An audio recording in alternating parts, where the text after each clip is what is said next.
Hey there, guys. It's Nolan and Jason here with Roofing Webmasters. Howdy. Roofing SEO Webmasters. So today's topic is roofing SEO. What's new in 2022? So we're going to go over coming up soon. We're going to go over the crazy new algorithm with Google that changes regularly. Crazy is a good word.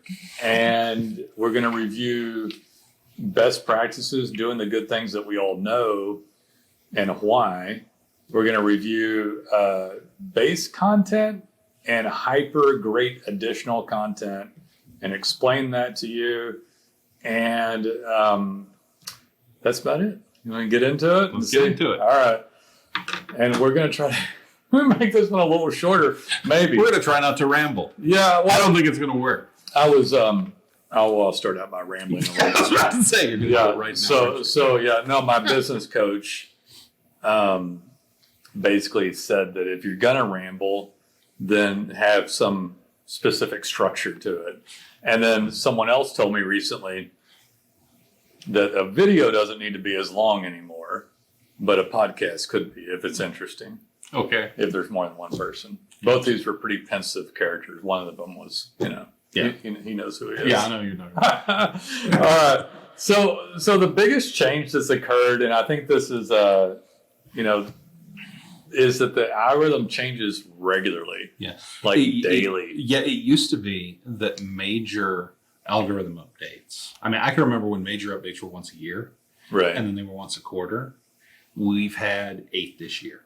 Well, you're talking about core updates. Yeah. But they do little micro. Oh, yeah, that too. But I mean, the massive updates are happening. A core update. Yeah, core updates are happening way more frequently. People don't really know if it's AI related. Yeah.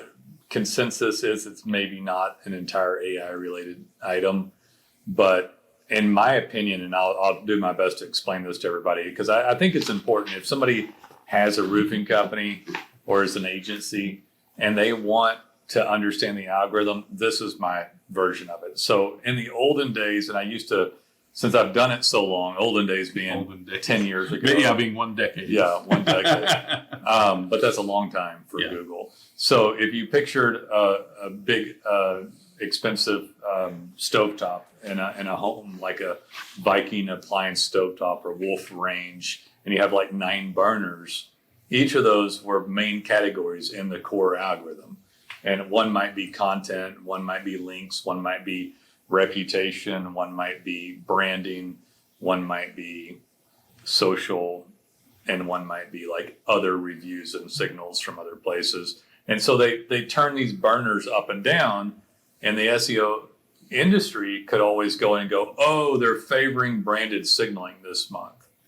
And then they go, oh my gosh, they changed it. They've changed it again. What are we going to do? Oh, well, they favor links now. And everybody would run over to that category. Right. And now I have a word for it I can't use. I call it a cluster, You'll get it. Yeah. Now they take these burners, instead of turning them up and down every 3 months and then doing another one, they've got enough algorithms and everything put together to where they just go Constantly, almost daily. Yeah. You can sometimes see them try something and later that day it reverts. Yeah. Like your traffic or your rank or something like that. You'll be looking at some kind of metric, and in the morning you'll see some kind of weird dip or spike. Yeah. And then later in the day it all evens out again. It may be a week later, it may be 2 weeks later, but it's not, I guess really right now it's not evening out. It's just changing. Yeah, it's just like that. It's just changing. So people get frustrated and want to throw their hands up. But my recommendation to people is to do all the good things that you know. Right. And so just to stay on good practices, logical concepts. A winner is going to be someone that is logical and consistent. Right. So gone are the days, I guess, to where really when someone sees an algorithmic change that they could judge, they're really just trying to game the algorithm. The algorithm was just trying to be impartial and be organic, not be gamed. Right. And so all that's really happened is that Google now has obtained the ability to not have people game the algorithm. SEO is still very real and there, but you can't go in there and manipulate. It's by design now has to be more honest, I guess is one way of looking at it. Optimization through good practices. Right. So Google originally had this hole in the algorithm. It was, one could imagine that the script was simplistic. Yeah. Like 10 pages of script. And now one could imagine 10 billion pages of script. Easily.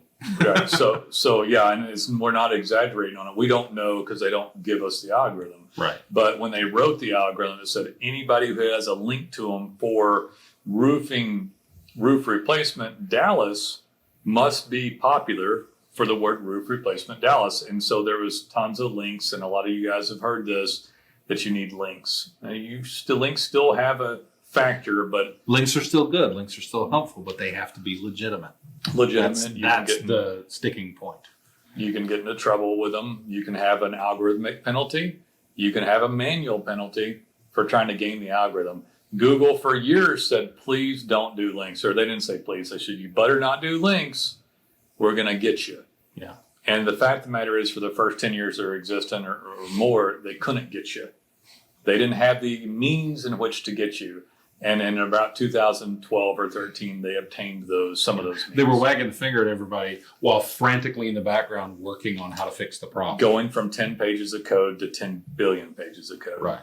And whatever it is today, about a few months ago, they got the ability to do changes quickly enough to keep people from seeing what the changes in the algorithm are. Right. So that's what's happened. And I don't know, that's pretty articulate, really. I'm going to pat myself on the back for that. Shockingly so. So a good thing to remember also is you see, like you see your metrics and you also see these spikes like this. It's good to remember that if this was what you were doing before and all of a sudden it's doing this, the average is still this. Yeah. The spikes and the valleys are not the story. The story is the mean, the average. Right. So it's important not to flip out.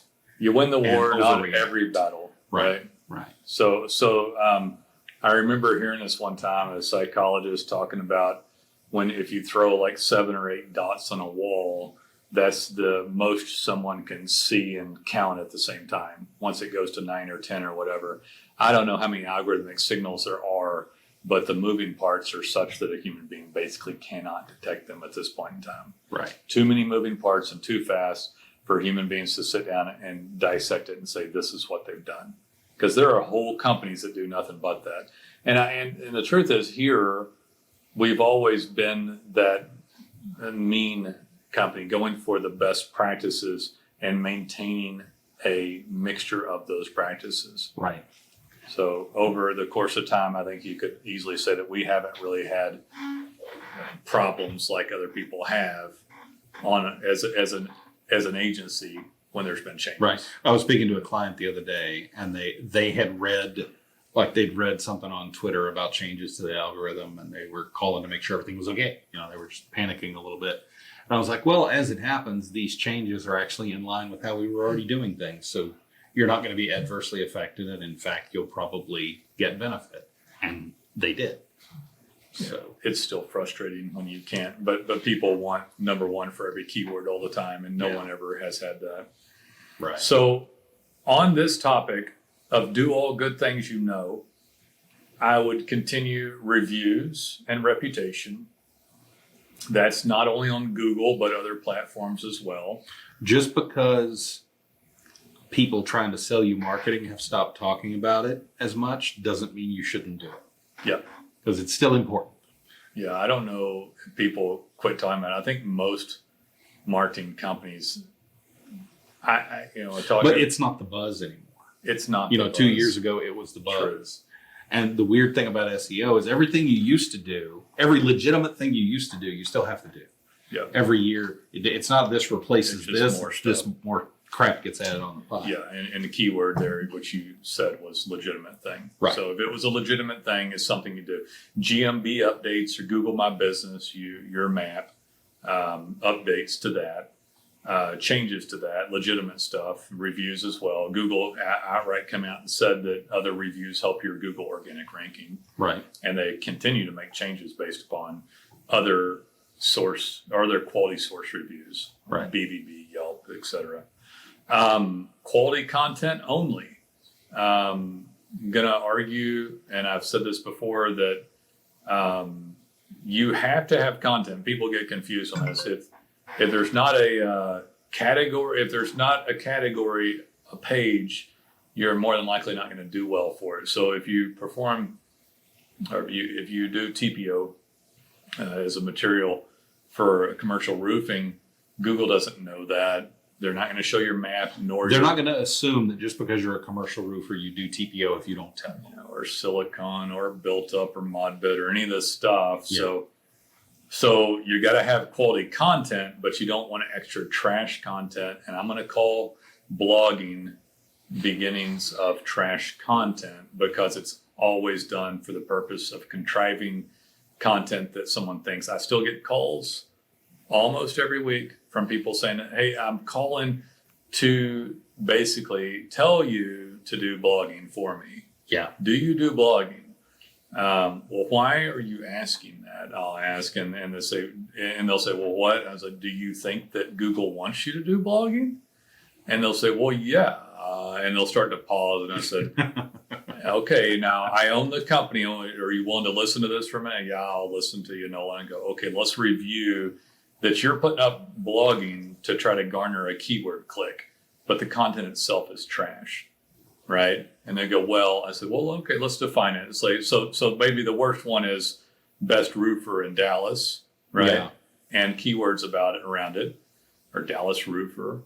And the great one is three things to do to your roof before calling the insurance company, or three things to do to your roof before winter, or whatever. Yeah. Three things to look out for a roofing company in Dallas.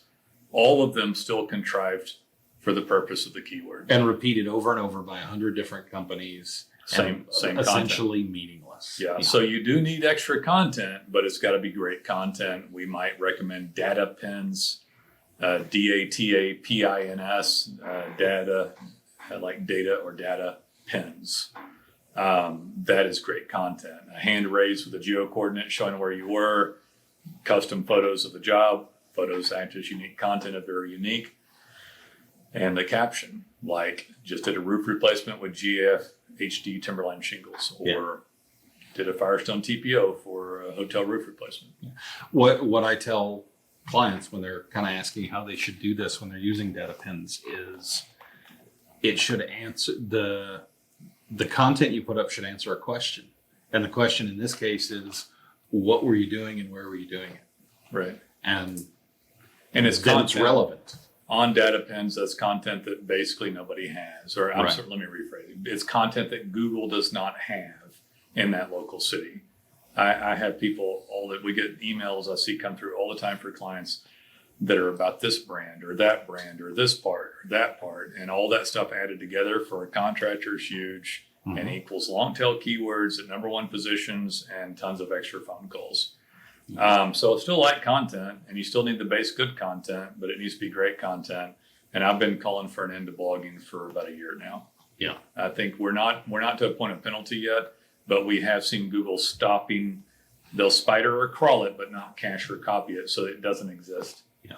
And we've seen some evidence that if you have a large number of like blog post pages on your site that never get visits, that it does algorithmically penalize you. It drags down your overall ranking, because from the algorithm's point of view, people don't want to look at your site, because let's say you've got 10 pages of content about your services and you've got like 100 blog posts that you've had done. Well, what that looks like to Google is that people are only looking at a tenth of your content, and then all of a sudden it looks like your content is low quality and they don't want to show it to anybody. Yeah, it's pretty logical stuff when you think about it. I did have a guy the other day, and I'll answer something that could come up with the people and go, I know people that show up all over the place for blogging, Nolan. And I'll say, yes, there are people that show up all over the place for blogging. That were blogs that were done a while back from a 10-year-old company with a high page rank. page authority. Exactly. But if you step out into the scene, you start slamming blogs out there, yeah, I don't think it's going to work for you. Yeah. So I had somebody just the other day at 450 pages, and I said, man, we'll work on this site with data pins, but I don't think I'm messing with that site. And I said, this typically would be a bad situation, but you're in a little smaller market, got a ton of domain authority, page authority, and these blogs show up in ranking right now. And so advice is to leave it alone, would work within these parameters.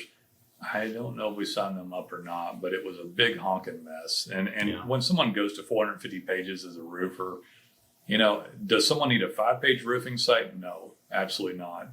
30, 40 pages, 50, 70, 100 with some old blogs.